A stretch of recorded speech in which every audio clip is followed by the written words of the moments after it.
ભાર રાખો તો ભાવ નથી, અને ભાવ રાખો તો ભાર નથી. આજકાલ રક્ષાબંધન નથી, બરાબર? હવે સાંજે બધાને જમવાનું કીધું હતું.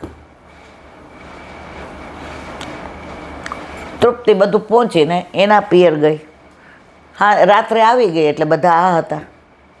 ઠાકોરજીને આનંદ હતો કે નહીં? બધા આવ્યા પેલા મારા વાલાએ રાખડી બાંધી લીધી. સુભદ્રાજી આવી ગયા,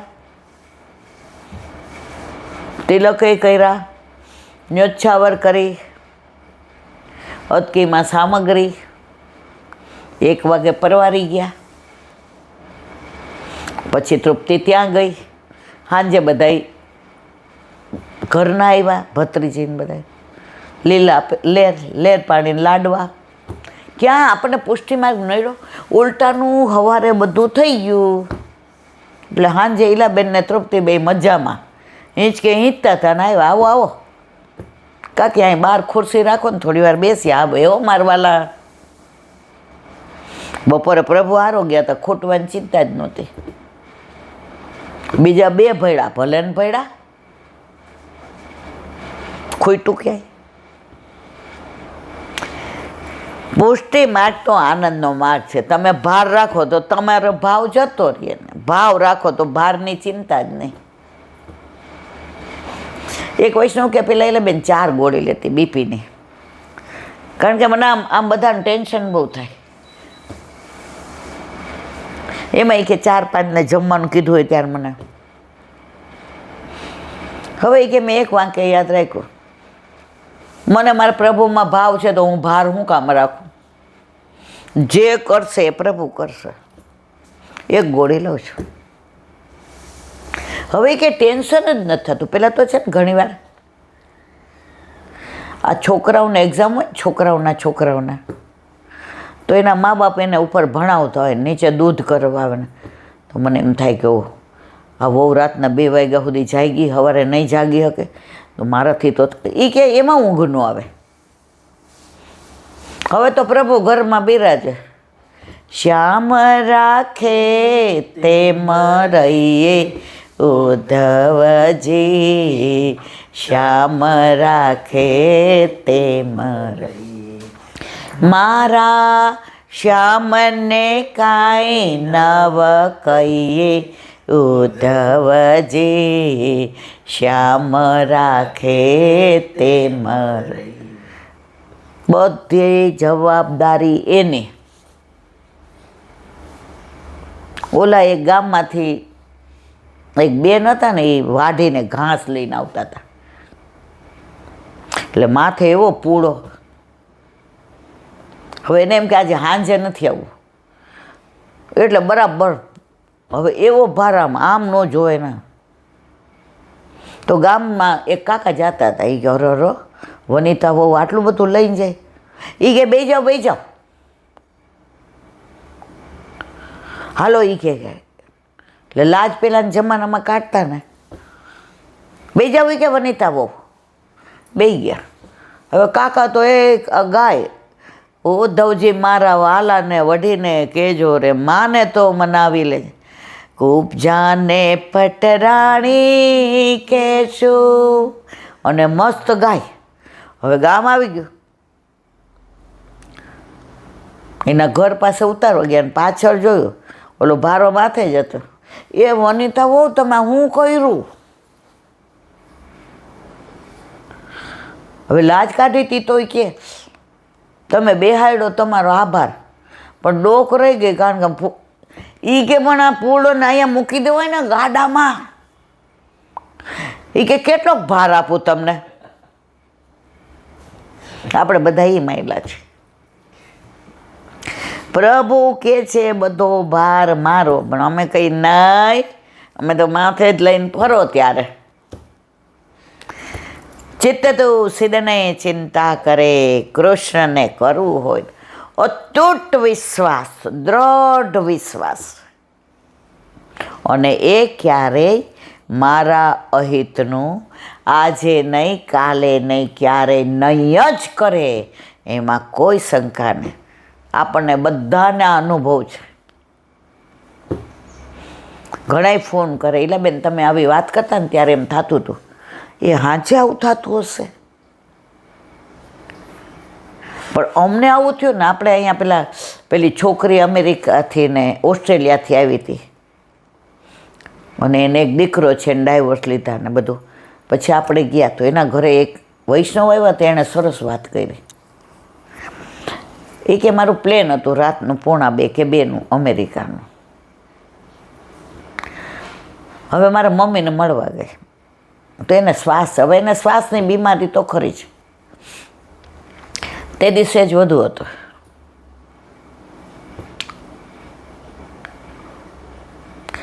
તો એ કહે કે મેં એમ કીધું કે હવે શું કરું. કે મારા મિસ્ટર કહે કે જો 1.5 લાખની ચિંતા કરવી હોય તો હાલ,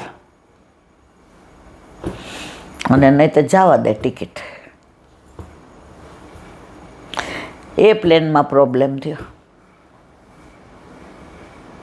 આ ઠાકોરજીને આપણી ચિંતા કે આપણને આપણી ચિંતા, હે ને? ચૂકી ગયા પ્લેન. ગયા હોત. આપણા બધાના જીવનમાં આ બધી ઘટનાઓ ઘટે જ છે, પણ આપણે એમ કહી હું ઠાકોરજી કે લે હું તો હરી નહીં ને હરી છે તો હું નહીં. આપણા ઘરે પ્રભુ બિરાજે, આપણે કાંઈ ચિંતા. હું અહીંયા બેસું ત્યારે વલ્લભને કહું મને કાંઈ આવડે છે, હાવ ડોબી, તું જે બોલાવીશ એ હું બોલીશ. એ બોલાવે છે, આપણે નિમિત્ત, પણ નસીબદાર આપણને સારા નિમિત્ત બનાવે છે. બોલો વલ્લભા. આજે પાર્ટી થોડીક ઊંધા પાટે ચડી ગઈ હતી, પણ વ્રજ વિહાર જો વ્રજ આવ્યું. વ્રજ ન આવે ત્યાં સુધી અધૂરું અધૂરું, વ્રજ આવે એટલે મધુરું મધુરું. વ્રજનું નામ આવે ને ત્યાં હું તો રાજી થઈ જાઉં. આજે સવારે અસારવા ગયા તો 2-4 વૈષ્ણવ મળ્યા. એ કે બેન તમે 5મીએ જાઓ છો? મેં કીધું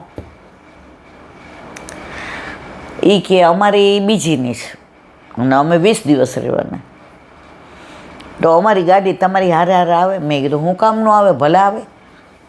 વ્રજ આપણા બધાયના બાપનું છે, જેટલું મારું છે એટલું તમારું છે. એ કે અમારે બસ ત્યાં જ્યાં બધે તમે મહાત્મા કહ્યું. મેં કીધું ચોક્કસ આવો મારા વાલા, ચોક્કસ આવો.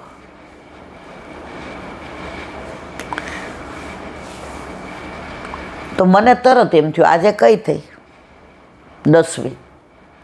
તો મેં કીધું આવતી 10મી. અરે વાહ, વ્રજમાં.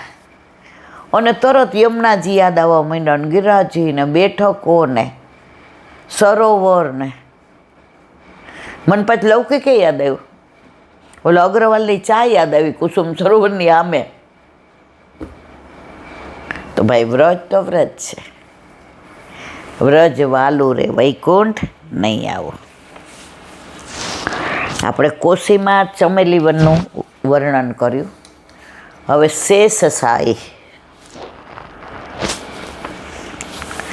કાલે આપણે આગળ શ્રી યમુનાજીની નહેર પછી શેષશાહી ગામ છે. આપણે દર વર્ષે જાય છે અને બહુ આનંદ આવે. આ વખતે આજે હું સવારે અસાર ઓલા બેનને જ કહેતી હતી, મેં તો આ વખતે પગની એટલી બધી તકલીફ છે ને કે આમ એ કે રહેવા દો. હમણાં 11 હશે તો તમે આમ એવી રીતે ફરતા હતા, નાચતા હતા, ગાતા હતા.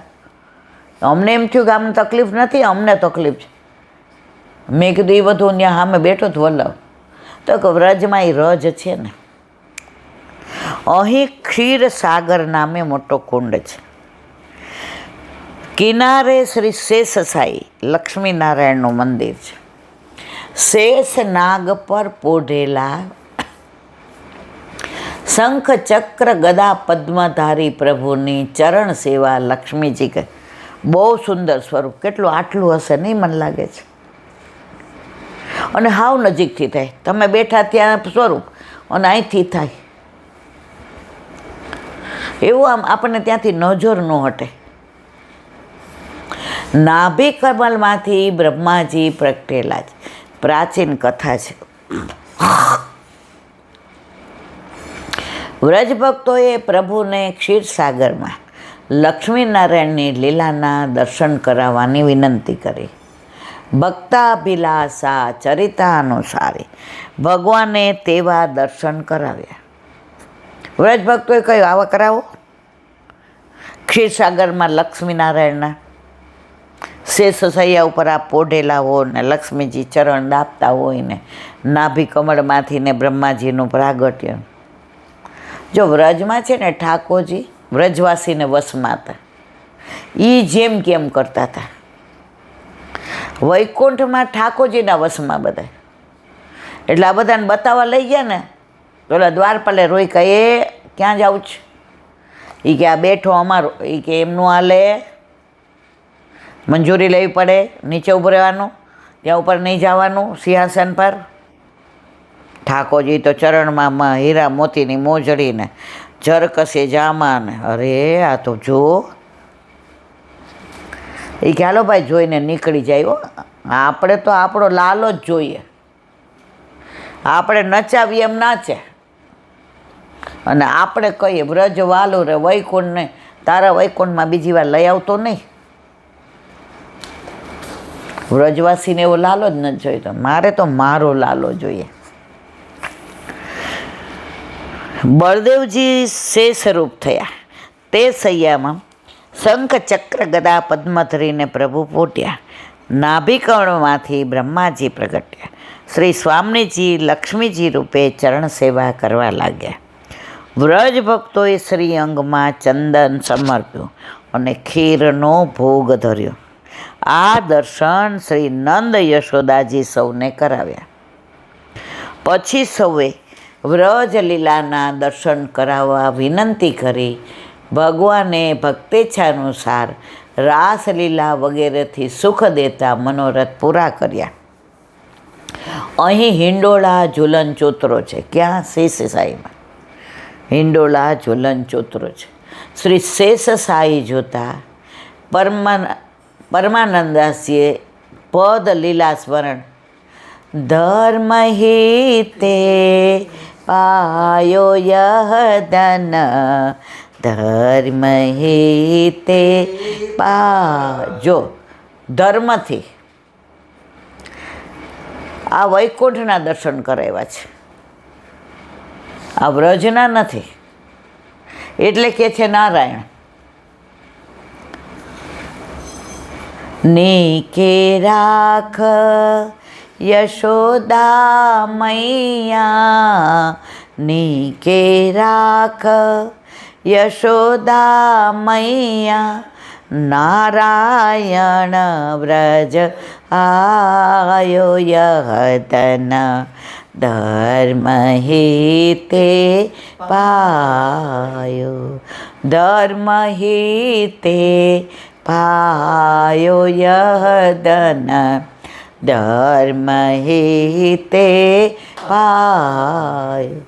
જાદન કો મુનિ જપ તપ ખોજત વેદહુ પારન પાય. શોધન ધર્યો આવ્યું ક્ષીરસાગર.